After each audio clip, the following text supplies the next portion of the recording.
because I'm going to press and try to do this. You're going to make something up and try to do that. And then, it all trickles. Big noon kickoff before the game. Kickoff itself, 11 a.m. in Waco. Basketball, Baylor with its first true test this season, facing Virginia at the Continental Tire main event in Las Vegas. Early going, Skeonte George on the wing. Works it outside. Adam Flagler drives, gets the finish off the glass. That gives Baylor the early lead. We go to the second half now. Cavs up 14. Armand Franklin. The three from the Hoover Dam is good. Virginia would take a massive lead in this one. Later, it's George. The oop to Caleb Lawner, part of an 8-0 BU run. Bears fall 86-79. They play again Sunday. Stay with us. High school football highlights are up next.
Mangan was instructing.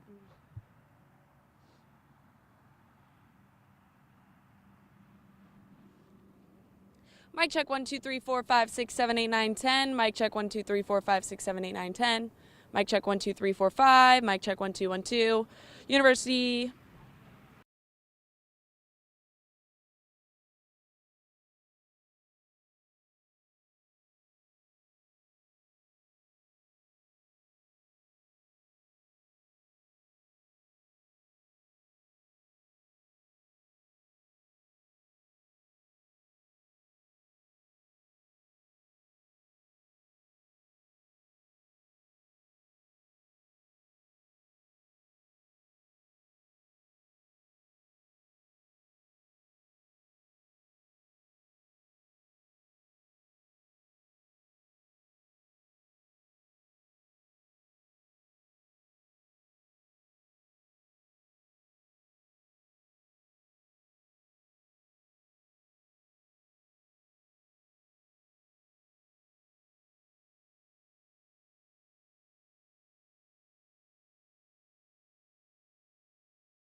University is into the second round of the Texas high school football playoffs for the first time since 2009. Since then, 0 winning seasons. But will the clock strike midnight as the Trojans face a perennial power? Trojans facing Fort Bend Marshall tonight down in Giddings. Marshall has been to the regional final in 3 of the past 4 seasons. It's full steam ahead for the Buffaloes from the first snap. Larry Benton goes for the punt. That is a moon ball. It gets away from receiver Landon Smith. recovered by the Buffaloes, and Marshall takes advantage. Next play, Jordan Davis hands it to the back. That's Jonathan Haynes, hugs the line, says, "Get off me, bro." Runs it all the way to the house for the first 6 on the board, but the Trojan defense would wake up then. Davis takes the snap, hands it off to Haynes. He's taken down. Joseph Sabalier. University keeps building its wall. Handed off once again to Haynes. He goes to the right side this time. Najee Drakes comes out of nowhere and says, boom. I don't think so. Stops him dead in his tracks, but the Buffaloes continue the stampede. Here it's Davis through the air. Perfectly dropped into the hands of Jacoby Banks. Another Fort Bend Marshall touchdown. 14-0 at that point. All Buffs 49-7. Nicole Sheeran standing by at Buffalo Stadium in Giddings, and Nicole's clock has stricken midnight for Cinderella's run.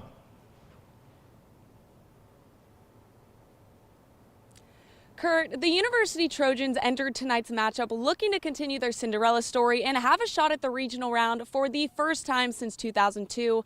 But this squad struggled to find their glass slipper. Now, this is a squad who clinched a playoff berth for the first time since 2009. Now, throughout the season, this offense was averaging around 47 points per game, but that side of the ball could not find its rhythm tonight. Quarterback Jayshon Mangan was struggling under center, and the squad had to rely on the run game led by Makai Sandolph to make any movement upfield. Fort Bend Marshall was lights out on defense, and that line did not allow a single run to break for the Trojans. But there were some bright spots for this University squad. They did a strong job of defending the run game, but the passing game absolutely killed them as the Buffalo charged head on, launching balls downfield and scoring left and right. Now, this may have been a tough end to a comeback season with a final score of 49-7, but this University team has a lot to be proud of. Now, they went winless last season in Kent Laster's first season at the helm for this squad, turned around 6 overall wins this year. That is something that in itself you have a lot to be proud of. You make it to the second round of playoffs.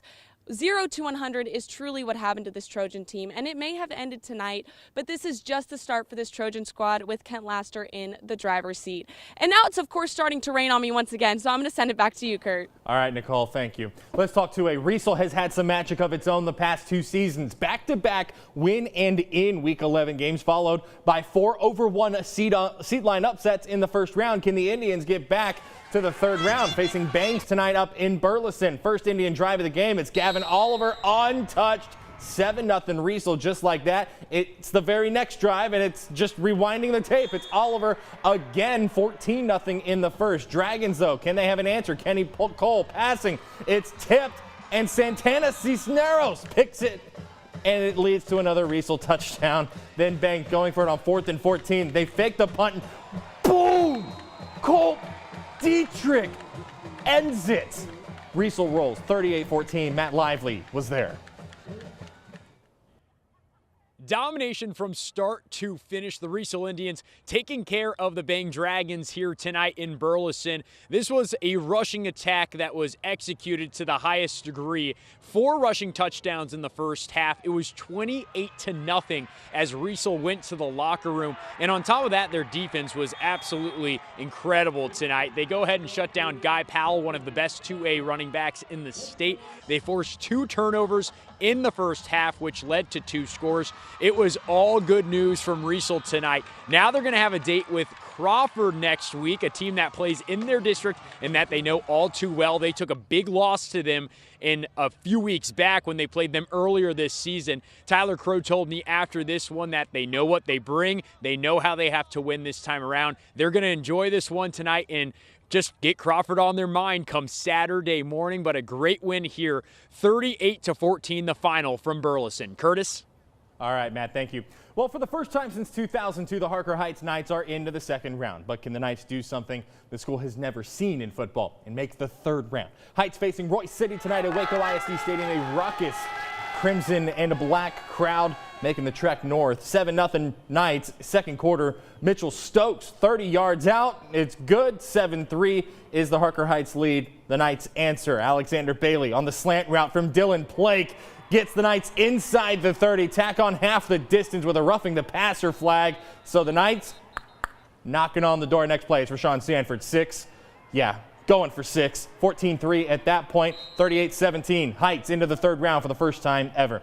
Belton got its rematch against Brenham, looking for revenge tonight in Bryan at Merrill Green Stadium. We start this one late first quarter. Cubs down 7-0 on the move. Rylan Wooten, designed QB run, gets to the left side. A huge pickup. Gets out of bounds. That is a first down for the Cubs. Brenham has to settle for a field goal. Grant Mayfield puts it through. That puts the Cubs on the board. It's 7-3 Tigers. Back comes Belton later in the quarter. Brown buying time, finding Abel down the boundary. First down Tigers at that point. Belton would kick the field goal right before the half to tie this one at 10 apiece.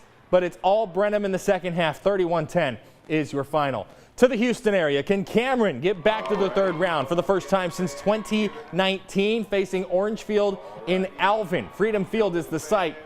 We picked this one up in the first quarter. Braylon Drake in the gun, finding Charlie Mayer on the outside. That's a nice little gain. And then it's Drake again. No, we're not rewinding the tape. That is Charlie Mayer. That is a touchdown. Extra point, no good. It is 6-0 Yo at that point. Later, it's Orangefield looking to answer. Caleb Fergia. And it's blocked. The punt is blocked. Cameron is all over it. Landon Green with the recovery inside the 10. It is all Yo all night. 42-19. They're moving on. Axel, fresh off its first playoff win in 10 years, having been to the third round since 04, facing Hamilton tonight at Midway. Off an Axel fumble, pitch to Isaac Wood. Goes up the middle, bounces to the right side, gets to the sideline and takes off, setting the Bulldogs up inside the Longhorn 30. Later in the drive, Jackson Edwards on the keeper is in. 7-0 Bulldogs after one. A total of 0 attempted passes in the first 12 minutes. Second quarter, Colton Horn on the keeper to the left side, cuts back to the right, gets it across the goal line. The arms are up. We're tied at 7. Hamilton gets the win. They get a district. Speaking of Toller, last night Marlin facing the unbeaten Rattlers. Round. First Marlin drive, Desmond Woodson back to pass. He's looking for Trajan Butler, and he finds him a dime of a throw. The Bulldogs, Mario Hopwood, not going to be denied. Point. All Rattlers. Takes the snap. The sophomore bursting through the middle, not even close. 14. 71-18, a new regional champion will be crowned. Other scores in the second round this week. China Spring all over Kaufman, 41-7. Connolly falls to Hampshire Finette in a close one. The comeback falls short. Mount Vernon falls to West. The Trojans get their revenge. And then it's Pottsboro over Whitney last night, 62-49. Rogers falls to Taft, 31-21. Crawford all over Coleman, 34-13. I cannot overstate how big of a win that is for the Pirates. Refugio takes down Holland last night, 56-9. Thorndale falls 66-12 to Ganado last night. Mart all over Cushing, 77-7. Chilton all over Brackenville, 48-7. Lubbock Christian takes down CTCS 52-0 in Abilene tonight. Abbott is moving on to the regional final. Jonesboro also moving on to the regional final. Both of them winners tonight. And it's Oglesby's season coming to an end, 38-32. The Tigers are done in the area round. We'll be right back.